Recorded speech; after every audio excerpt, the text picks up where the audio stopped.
Hello mga bossing, i-share ko lang po sa inyo pa mga bossing ko ang buong detalye, pero bukas yung pinaka-buod mga bossing, bukas naman yung pinaka-buod.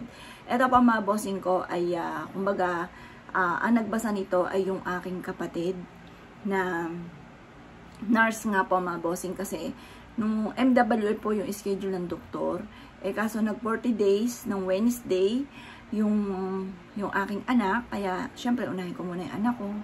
Ngayon po ay dahil sa Friday, ngayon ko po mamaya ng alas 2 mapapabasa, 2 to 5 ang oras po ng doktor, at mapapabasa kanya kung ano po yung mga pinakuha niya sa aking examen. Ako po ay pina-to the echo kasi nag-ECG po ako, may na-detect na sa left ng aking heart ay lumalaki po siya. Kaya nirekomenda na mag-to the echo para makita yung lahat. Pagkatapos, sabi po niya, sa dugo ay hindi lahat nakikita kung ikaw ay may sakit sa, halimbawa sa kidney, kaya nag-pull abdomen po kami, at saka para makita lahat-lahat, ultimon sa, yun nga, sa ovaryo, yung ganon. Ngayon po, dahil sa excited na ako malaman, pinicturan ko lahat, tapos pinorward ko sa kapatid ko na nasa Canada, na nurse. Ngayon po, ang sabi po niya sa akin, ang hirap daw pong basahin. Sabi ko sa kanya, bakit mahirap, hindi mo ba kayang basahin? Parang, pero, nadadama ko na. Kasi, syempre, may nabasa tayo doon, nadadama ko na ibig niya sabihin, parang, para sa kanya, syempre kapatid, nahihirapan na basahin. Pagkatapos, sabi niya, hindi po, sandali lang ha. Tingin ko doon, huminga lang ng malalim po yun. Sabi niya sa akin, alam mo Paul, sabi, ayon daw doon sa pagkakabasa niya, pero itanong ko din mismo sa doktor kung tama yung kanyang pagkakabasa. Ayun nga po, ang sabi po niya, Paul, yung puso mo ay may butas na. Yan. Kaya, sabi ko, paano pang, parang wala lang ha mga bossing, parang wala lang. Paano pang na, sabi niya, may wiwi ka na hindi makalabas pagdating sa kidney. Parang, nawiwi mo, kasi nagtanong sa akin, sa full abdomen, pawiwiwiin ka nun. Tapos, pag nakawiwi ka na, babalik ka doon, tapos iano ka ulit. Sabi sa kanong babae, ma'am, nawiwi nyo na ba lahat? Tapos sabi ko, opo, nawiwi na. Tapos sabi niya, kasi may natitira pa po. Yun ang sabi niya, hindi nyo nawiwiwi lahat. Yun. Pero, yun nga po, yan, unti-unti natin. Sabihin ko naman yung pinaka-dati kong nararamdaman. Ngayon po, ay di na. Tapos pagdating sa ovaryo, sabi po niya, kailangan ko daw, sabi ng kapatid ko, kailangan ko daw magpa-opera kasi hindi pa niya ma-sure kung gaano kalaki yung nakikita niyang bukol. Yun. Ayun nga po, kasi tapos sabi niya, doon malalaman kapag na-opera na kung gaano kalaki yung bukol kung ito ay cancer. Tapos, yun nga po, may diabetes ako na hindi mapababa, na minom na ako ng ngayon pampababa, pero hanggang 174 pa rin, hindi talaga siya bumababa ng normal. Bantalang yung sa mister ko, 102, minsan 99, yung ganon. Hindi ako umaabot sa ganon. Ang pinakamababa ko lang nasa 150, pinakagutom na ako nun mga bossing. Kaya pumayat nga po ako mga bossing. Dahil kailangan talaga, dahil hindi na pwede yun talagang full tank mga bossing. Kaya gaya na sabi ko nga po sa inyo, lahat ng tao may iba't ibang pagsubok sa buhay. Kumbaga, kagaya po namin dati, walang makain. Ang problema namin pagkain. Ngayon naman, nagkaroon ng pagkain, hindi naman pwede kaming kumain. Yung ganun po, hindi talaga, kagaya ng sinasample ko, diba dati nagsasample lagi ako sa inyo. Sabi ko, may mayaman na ang problema naman ngayon, ayan. Pero di ko sasabi kami yun mga bossing. May nakakwentuhan talaga akong gano'n na isa sa mga bossing ko na may problema rin po siya. Na dati nagsimula sa wala, tapos ngayon, yun nga po, may problema rin siyang gano'n. Lahat naman taon, may mga problema pang dadaanan. Ngayon po, ito muna, yung sa puso, yung nanay ko, yung ikinamatay ng lola ko, may sakit sa puso. Tapos, namatayan din po sila ng kapatid ng nanay, anak ng lola, 19 years old kasi edad ni Jovelyn, heart attack, yan, cardiac nga po siya, cardiac arrest. Kagaya ng kay Jovelyn, cardiac arrest at saka sa kidney. Yun, at saka yun nga po, komplikasyon ng diabetes. Sabi sa kanan ng nanay, walang namamatay sa diabetes, ang namamatay sa komplikasyon. Yun nga po, yun ang naging cause ng death ni Jovelyn. Pagkatapos, nung maliit po kasi ako mga bossing, di ba, mga bata, away-away. Pag lagi kami nag-aaway, tapos, na halimbawa, syempre, minsan may sabunutan dyan, may suntukan, 5 kami magkakapatid. Lalo't wala ang nanay, nag-away-away, naglinis ako, tapos biglang dadaan yung kapatid ko, ayun, mag-aaway na kami, minsan sasabunutan ka, masusunto ka, mga ganun. Biglang tumitirik yung mata ko niyan, nung maliit pa lang ako. Tapos, dahil nga, parang may nakapagsabi sa isa sa kapatid ko, naku, drama lang yun, mga ganon. Tapos, mula nun, kinikim-kim ko na lang siya. Kapag ka, kinikim-kim ko, parang tumitigil lang ako, humingi ako ng malalim, pero ang sakit ng dibdib ko. Yon. Tapos, pagka, noon nga pong, kahit noong mga high school, ganyan, nagtatrabaho na ako.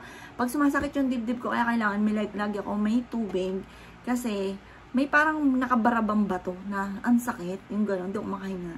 Ang ginagawa ko, bumababa ako kahit saan, tapos naghahanap ako ng tindahan, tapos iniinom ko minsan ng soft drinks kasi pag soft drinks, nawawala ka agad, or kaya tubig, inom agad ako ng tubig para mawala. Yan, tapos nag-aantabay ako na mawala. Ganun po ako sa pool dati.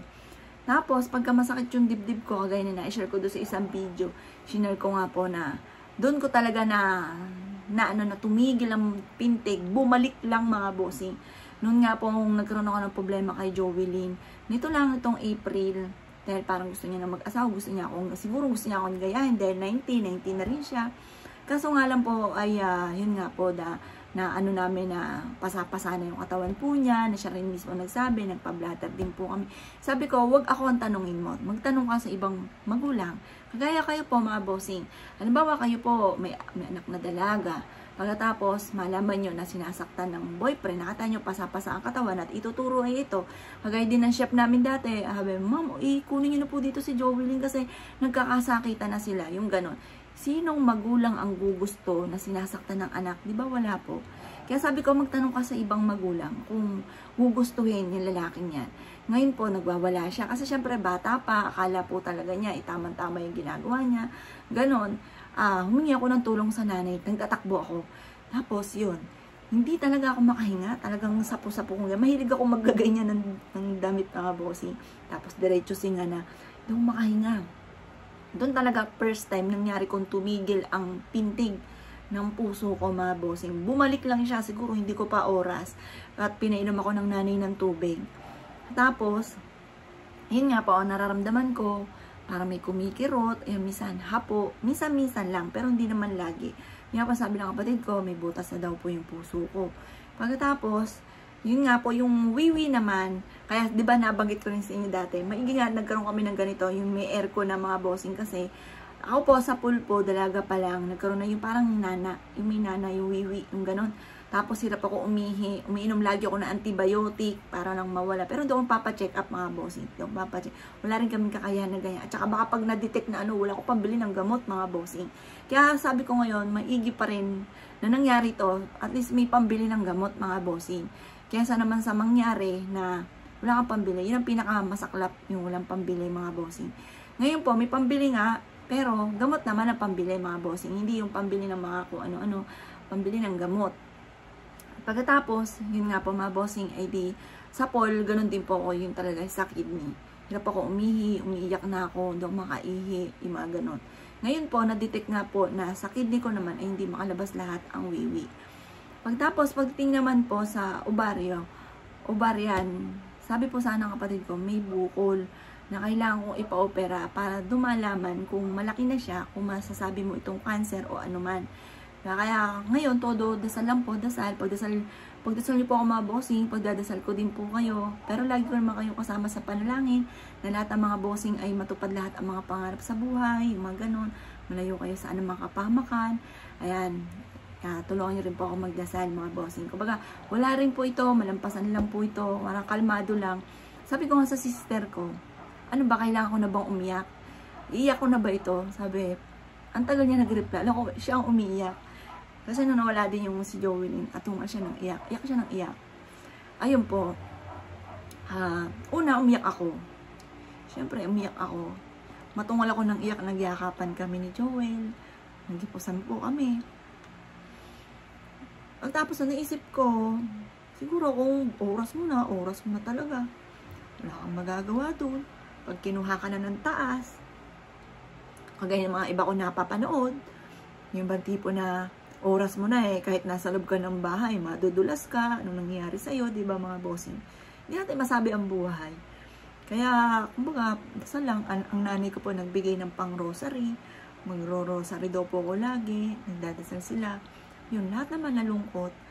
Pero bukas ang pinaka-final sa punta namin sa ospital, yung doktor, kung ano sasabihin sa akin, kung magpapa-opera ako o kaya na ng gamot, yung mga pinagdadaanan ko, yung mga ganun mga bossing. Pero, yun nga po, ang pinakapayo ko lang mga bossing. Siguro kahit wala ka nararamdaman, magpa-check up ka na. Kasi ganun din ako. Pag halimbawa, bagamat minor lang naman din yun sa akin. Hindi yan talagang totally sobrang sakit. Parang naisip ko, baka wala lang yun. Parang ganun. Kapag may nag-uusap, halimbawa may diabetes yung kausap ko, may iba siyang sakit. Kayo naman po, Miss Apple, ano pong sakit niyo? Sabi ko, ewan ko, wala man akong nararamdaman, kaya hindi ako nagpapacheck up, yung mga ganon, na mali po pala. Kaya kailangan pa-check up po kayo mga bossing. Kahit wala kayo naramdaman, buong family niyo, magpa-check up na po kayo. Ayun, kaya, yun po mga bossing, na-share ko lang. Share ko po sa inyo mga bossing ko, kung ano yung mga iba pang mga kaganapan, kung ano po yung sasabihin ng doktor. Ayan. Pag po may halimbawa, nagsasabi po sa akin, huwag ka na umiyak, iyak ka na naman, naiyak ka na naman, huwag ka na umiyak. Minsan kasi po mga bossing, may mga araw na hindi ako naiyak, may mga araw naman po, bigla akong maalala yung anak ko, na kahit ayoko umiyak, naiiyak po ko, yung mga ganon. Yan, basta laban lang po tayo sa hamon ng buhay. Baga, hindi naman natin alam kung ano yung maaaring maganap bukas. Yan, kaya dasal lang po tayo mga bossing. I-release ko ano yung nagpapabigat ng inyo pong kalooban. Mas maganda po yun kaysa kinikim-kim. Kaya dati nga po sabi ko parang gusto ko sumigaw. Isinigaw ko po yun. Hindi ko kinimkim mga bossing. Kaya, ayun nga po. Ingat po kayo palagi mga bossing. Thank you pa sa panonood.